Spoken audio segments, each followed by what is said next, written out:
decided I'd put Dad on the hot spot here. So let's see, Dad, why don't you tell me, let's see, what you remember about your parents as a child? Oh, very little, my dear. Very little. Let's see. I remember Mother took me to Cradle Roll when I was a year old. I remember that because it's down. And then at 2.5, Michelle's age, I sat in the pew in the church, and I stood up, and I turned around while church was going on, and I proceeded to visit with the people in the pew in back of me. No. And they said I sang louder than anybody else did during the hymns. See, even then Dad had a great voice. And when we left, I remember Mother saying to her sister, I should have known better. Okay. What any mom would say, huh?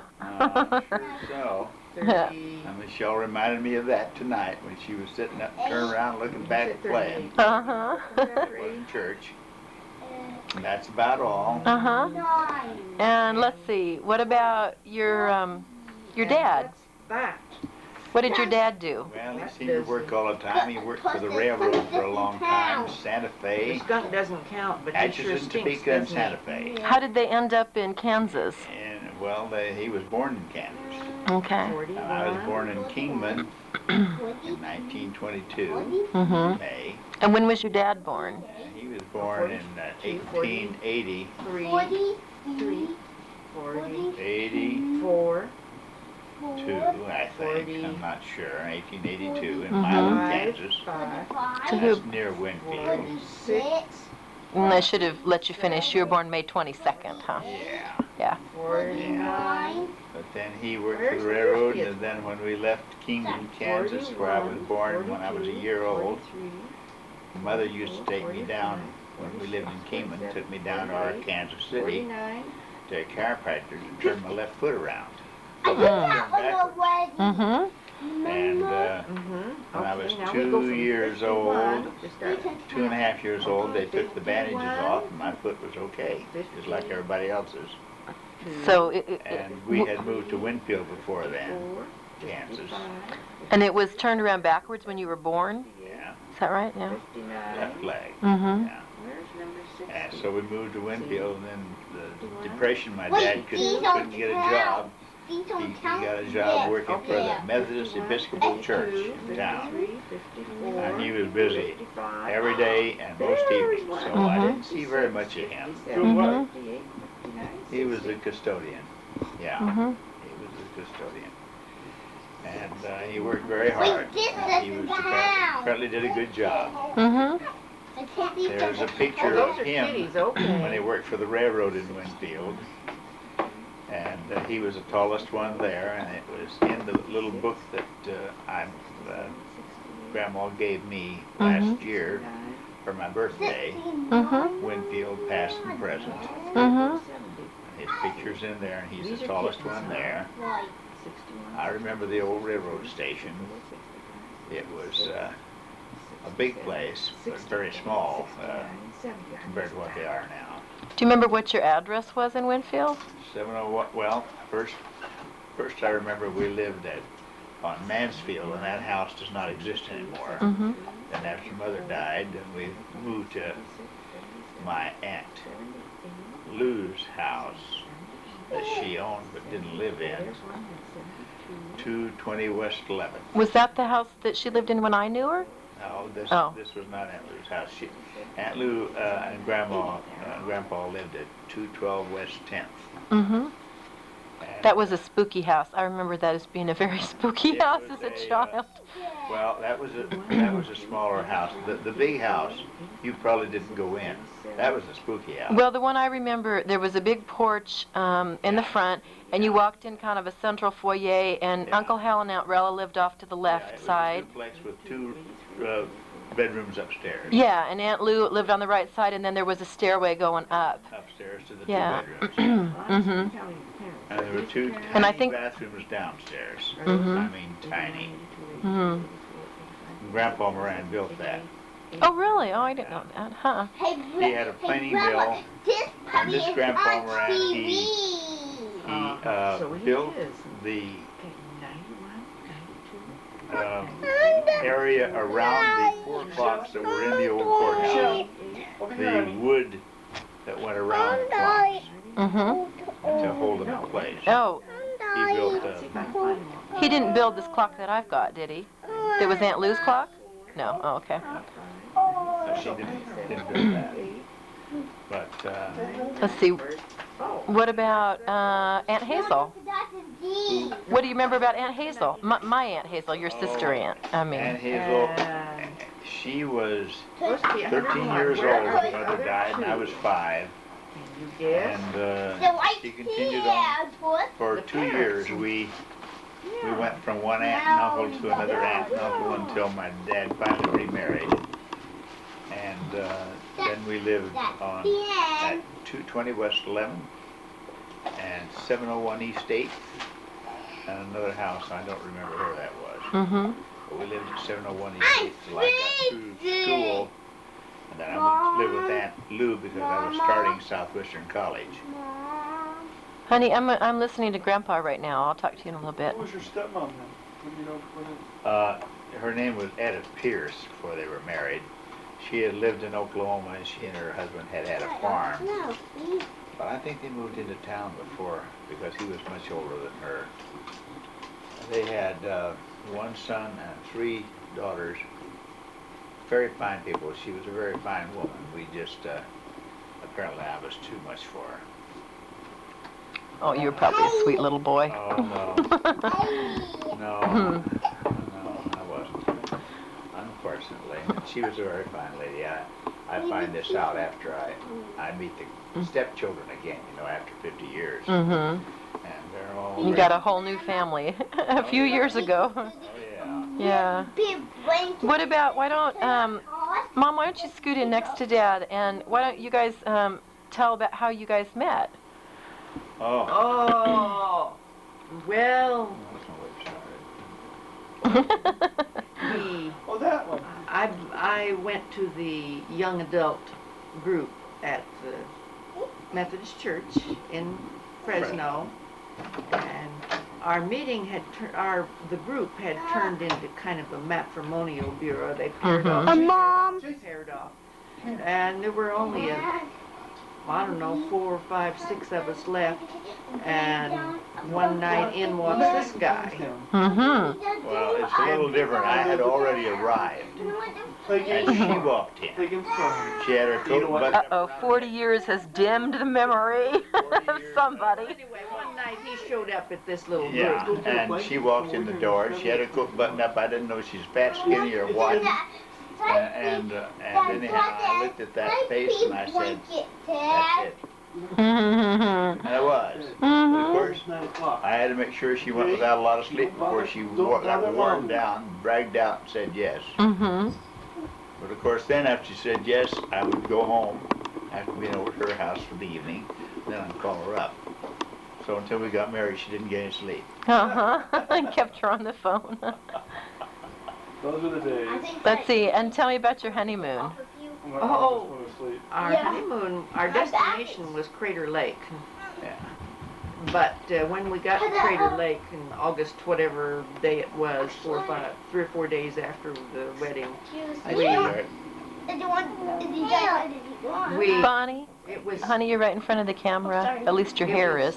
so cold that we stayed maybe an hour and left. Oh. And we came out through the Rogue Valley. And it was just sort of a little light, typical misty rain. An Oregon day. An Oregon day, and everything was green, and it wasn't hot, and we kind of liked it. 2 things we remember. One night is sleeping over the Rogue River. Right against it. And you hear the rushing sound of the water. At a place where we ate one day where we had a good lunch and pie. Oh, this was that was, I think that was at Eagle Point. That was. Don't choke it. Jason, leave her alone, honey. I think. Jason, leave her alone, honey. We're busy, sweetheart. Leave her alone. You're in the way, darling. She's not happy. Okay, Jason, find a spot and sit down. I want to hear Grandma and Grandpa's story. Yeah, okay, you go ahead and ask, Shirley. Yes. we ate at this little restaurant. It was just a little wayside place. It was at the same time as we spent the night on the Rogue River. I think we had dinner there and then spent the night in that Don't lift it now. motel and maybe Don't had lift breakfast her. there the next morning. Jason, She's not happy. we're going to take a little break here. Go ahead, about your Rogue River, the honeymoon, the... Yeah, we went to We Oregon stayed Caves. at And Crater Lake is the worst place we ever stayed before or after. we didn't spend the night at Crater Lake. I don't mean that. I mean Crescent City wasn't it? Crescent City. Terrible That place. we had a terrible, I thought yeah, it we was were a going to get bad night. mice. Oh, no. Ugh. But we went went through Oregon Caves, and then we went down the Redwood Highway. And the old highway, you know, it was just 2 lanes. And, Down the coast? and yes, and you were under a canopy of trees a good part of the time. It was exotically beautiful. I didn't say the beginning of the honeymoon. We went along the Feather To the River Canyon. up from Sacramento along the Feather River, and across through, I think maybe Susanville, went to Lassen Park, and up through Klamath Falls to Crater Lake. We had no family at our wedding. No family. It was a different kind of wedding, huh? They were all too far. And when we left there, we were able to sneak away, and only one person caught us. This is one of her bosses with a big bull horn. Oh, no. His Cadillac. Oh, no. Chasing your little Plymouth, wasn't it? Mm-hmm. Yeah. You'd go. Following you through town? Now, did you get married in the chapel? You got married at the chapel, didn't you? Married in the chapel. Uh-huh. Beautiful little chapel, and Beautiful. just broke my heart that that's no longer in existence as Oh. kind of a church.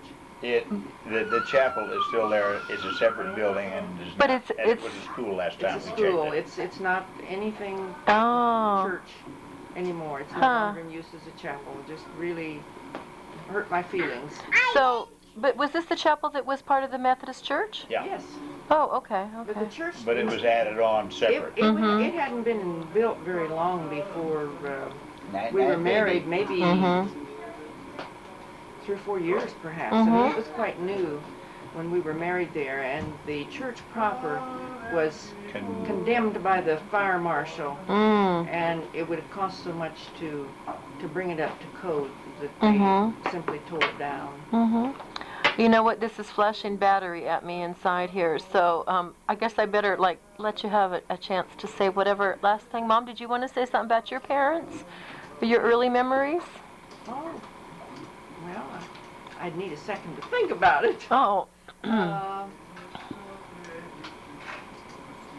My parents were married in 1917. Good night. My mother graduated from high school, got a teaching certificate by passing an examination, and got a job teaching school at Dawson, Illinois, which was where my father's family lived. And she knew his sister from school in Springfield, and she must have introduced them. Anyway, my dad came courting, and Mother only taught school until Christmas. Oh. They were married. Oh, I didn't know that. And then, of course, they had my brother Herbert, and they moved to the place where they lived for the next, the rest of their lives, except for 5 years. They lived in that one place that was Grandma's farm. Roby Loop or something, is that what it's called? Well, now? now it's called Roby Road. Roby Road, That was River Loop Lane, wasn't it? No, it wasn't any. It didn't have any name. It was the road between Mechanicsburg and Roby? Yeah, it was the road between Mechanicsburg and Roby, and This is all they moved changed there the 1st of March in 1919, and my brother Herb was born the 13th of March. Oh, gosh. What fun. 13 days before you have your first baby. And well, that's nothing. In the grandma that's married at Sheridan, if everything's down correctly, she had her 12th child on the day that she arrived in Sangamon County, Illinois. Oh, gosh. And they had moved from southern Illinois, started out in Kentucky, and they lived a year or two in southern Illinois, and then they moved to Sangamon County. And she had the 12th baby the day they arrived. They were probably on the road a week or more, maybe 2 weeks on there, and I think, boy, That'd be terrible. wouldn't that be awful to be moving? Do you want to tell what you know about the grandma that came on the Oregon Trail? Well, she was born in Kentucky, married there. 17 years and 10 children later, they moved to southern Illinois, and then I think it was just a year or so that they stayed in southern Illinois, and they moved on to Sangamon County. Her husband died when the youngest child was about 16, and it was 2 or 3 years, maybe 3 years after he died, that several of her sons and a son-in-law wanted to move to Oregon, and she came with them. I would give Look by the toaster, Daryl, maybe on the counter by the toaster or the ironing board or the TV even. I pulled it off to put it around, the blanket around her. I'm sorry, Mom. Yeah, she moved with them after her husband was died to Oregon. They were 6 months on the trail from Springfield, Illinois to Polk County, Oregon, or Yamhill County, somewhere in there. And then she lived here about another, I think, 13 years, 12 or 13 years, and she's buried at Sheridan. What was the name of that cemetery? Pleasant Hill Church. That's right, Pleasant Hill Church Pioneer Cemetery or something. We all went up there Memorial Day weekend and came home with poison oak, went up to clean up and came home with poison oak. That was fun. You probably got the poison oak at that other little cemetery that was totally unkempt. Oh, yeah, That's full of Where was that? I can't think where that one was. It was, Was that Amity? Or it was south of Bellevue?